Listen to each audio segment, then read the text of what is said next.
Everybody's searching for a hero. People need someone to look up to.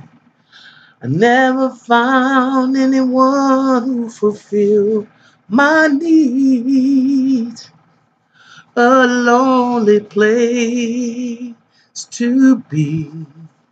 And so I've learned to depend on me. I decided long ago. Hey y'all, good morning, good afternoon, good evening, family. Welcome, welcome, welcome to the Mental House Sports Edition with me, your host. Listen, I want to take a time right now, and before I forget, because you know I can't retain stuff very long. I want to take the time right now and actually pay homage, pay some respect for the new generation athlete.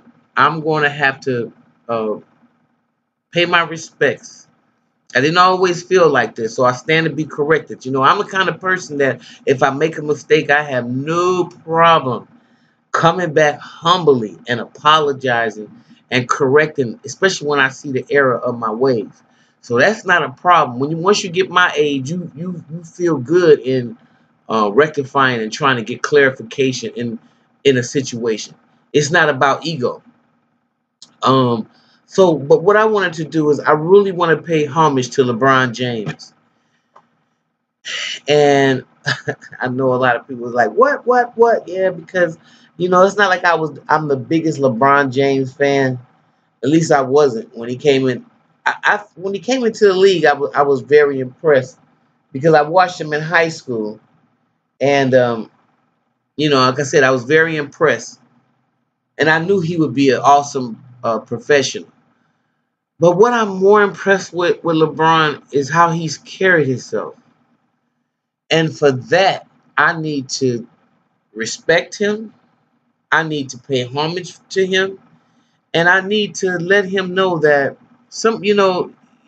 not only are people watching you for the good you do, the money you have, and the influence you are that you are on younger people. I want you to know that there are some older people that admire you for the way that you've carried silently the baton for liberation.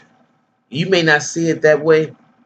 I think all the people that you provided the free education for, I think those are things that Muhammad Ali wished he had the money to do and he couldn't do. Um, those are things that he wasn't able to do.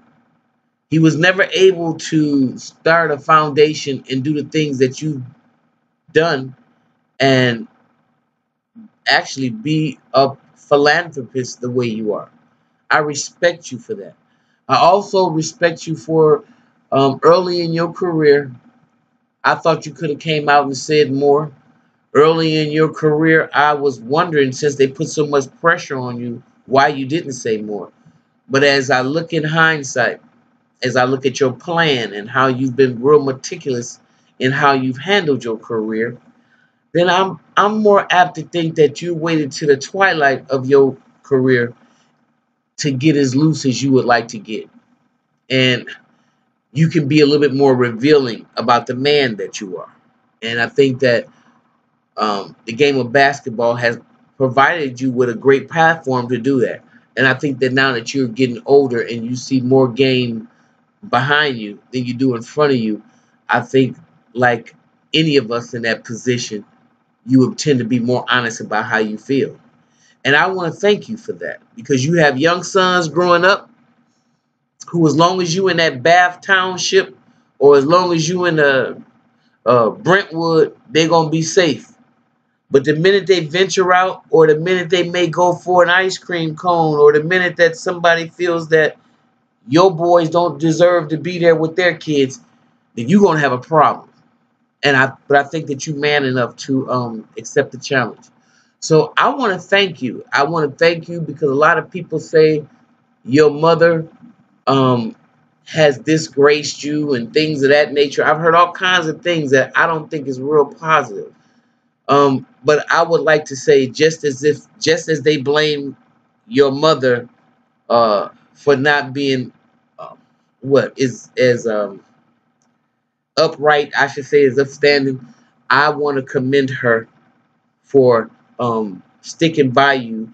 And when things got rough and things got hard, you still had the ability to let your son know that you were in his corner, and no matter what the circumstances were, you were going to, y'all was still a family.